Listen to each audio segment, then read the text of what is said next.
بسم الله الرحمن الرحيم.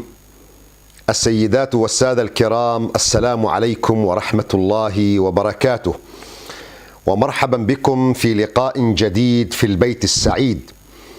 البارحة دعوناكم لحفلة زفاف من الزمن الجميل، واستمعنا والحسرة تملأ القلوب إلى أسماء الفزارية وهي تودع ابنتها إلى بيت عريسها وتوصيها، وتوقفنا عند بعض النقاط في وصيتها.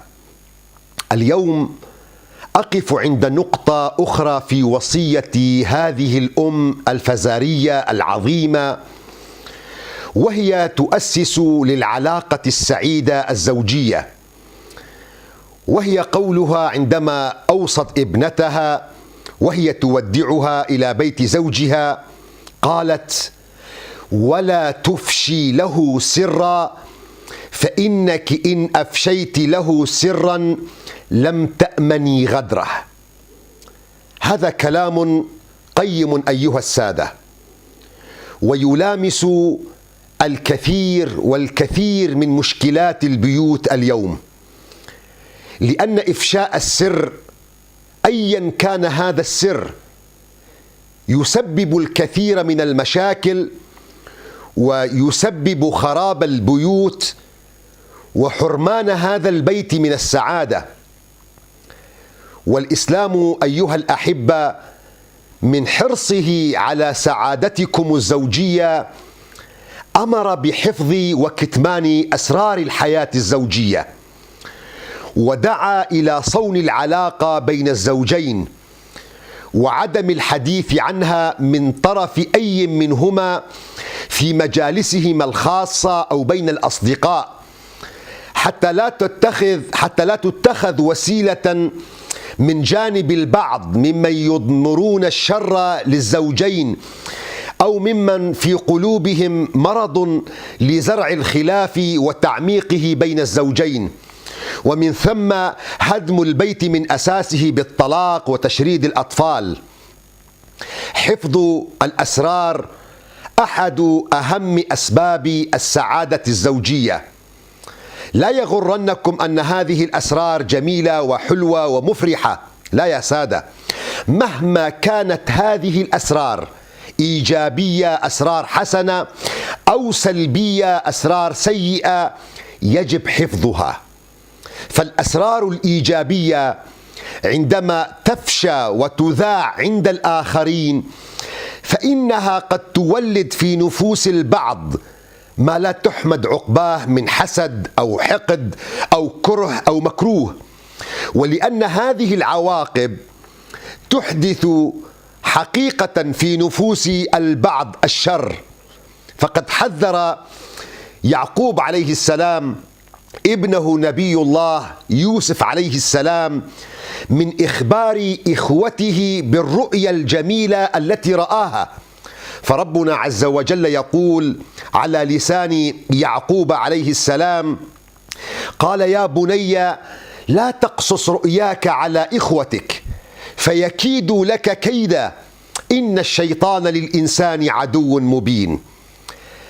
فالسر أو الحدث إيجابي، وأوصى مع ذلك نبي الله يعقوب ابنه نبي الله يوسف عليهما السلام بعدم إفشائه حتى لأقرب الناس إليه إخوته، لكي لا يحدث شيء من تلك العواقب السيئة التي قد حصلت.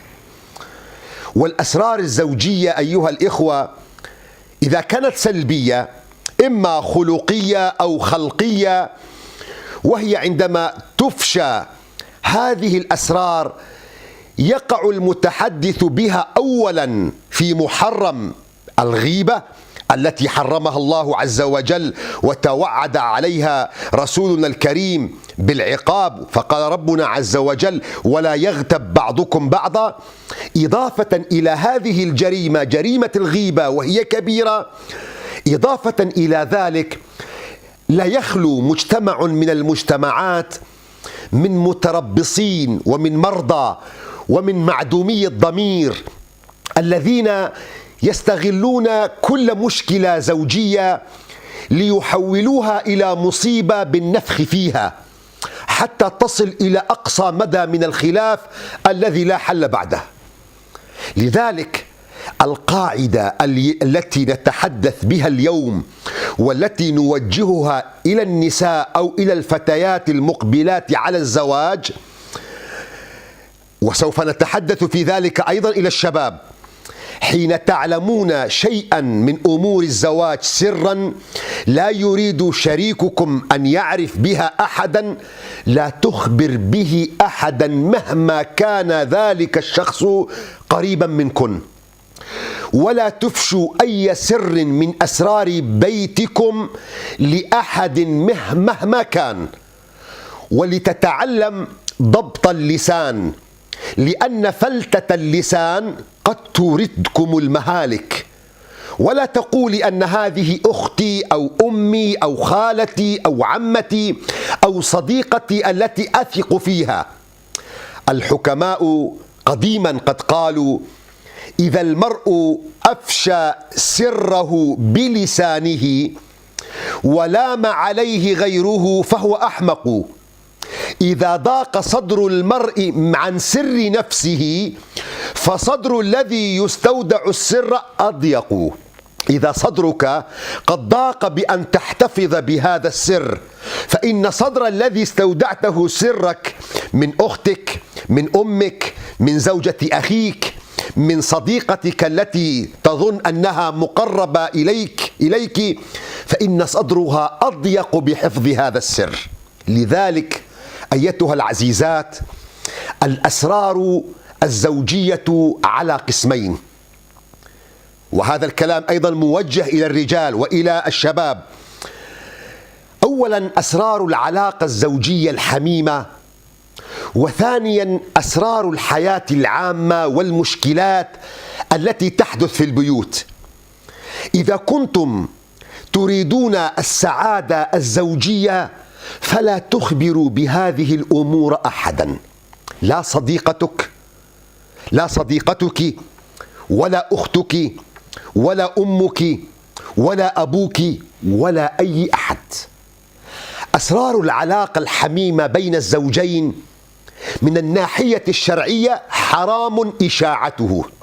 للأسف بعض الزوجات، وربما من دون قصد منهن، أثناء جلساتهن مع بعض أصدقائهن وما يتم بها من حكايات عن كل شيء يتعلق بأمورهن النسائية، يتمثل ذلك في إفشائهن لأدق الأسرار الزوجية الخاصة، والتي لا يجب أن تخرج عن حجرة نومهن.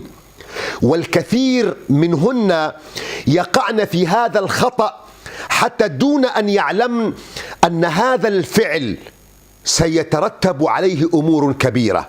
هذه مصيبة، وهذه تضييع للأمانة التي يجب حفظها ويحرم إفشاؤها. الإمام مسلم يروي عن أبي سعيد الخدري رضي الله تعالى عنه عن النبي صلى الله عليه وسلم أنه قال: إن من أعظم الأمانة عند الله يوم القيامة الرجل يفضي إلى امرأته وتفضي إليه ثم ينشر سرها.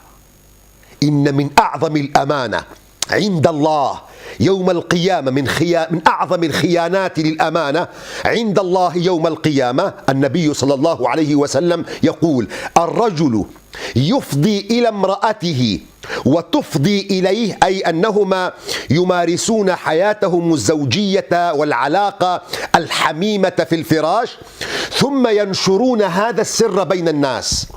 في حديث آخر النبي صلى الله عليه وسلم شبه من يحكي للناس عما فعله مع أهله، أو من تحكي ما تفعلها مع زوجها من أسرار الفراش، بأنها مثل شيطان لقي شيطان في الطريق فقضى حاجته منها والناس ينظرون. الإمام أبو داود يروي عن النبي صلى الله عليه وسلم أنه أقبل على مجلس الرجال فقال: هل فيكم رجل إذا أتى أهله أغلق بابه وأرخى ستره ثم يخرج فيحدث فيقول: فعلت بأهلي كذا وفعلت بأهلي كذا؟ فسكتوا، سكت الرجال. ثم أقبل النبي صلى الله عليه وسلم على جماعة النساء فقال: هل منكن من تحدث؟ فجثت فتاة على ركبتها وقالت: يا رسول الله، والله لأنهن ليتحدثن وليتحدثن. فقال النبي صلى الله عليه وسلم: هل تدرون ما مثل من فعل ذلك؟ إن مثل من فعل ذلك مثل شيطان وشيطانة لقي أحدهما صاحبه بالسكة فقضى حاجته منها والناس ينظرون. هذا الحديث نهي صريح عن كشف أسرار الفراش، وكأن هذا الكشف والإفشاء صورة جنسية معروضة في الطريق.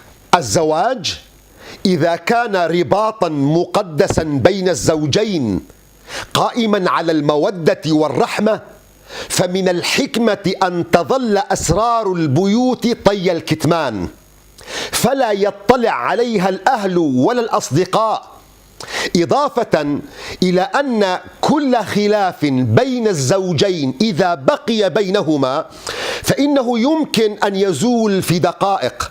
فالله سبحانه وتعالى قد وضع بين الزوج وزوجته قدرا من التسامح ليس موجودا بين الناس جميعا.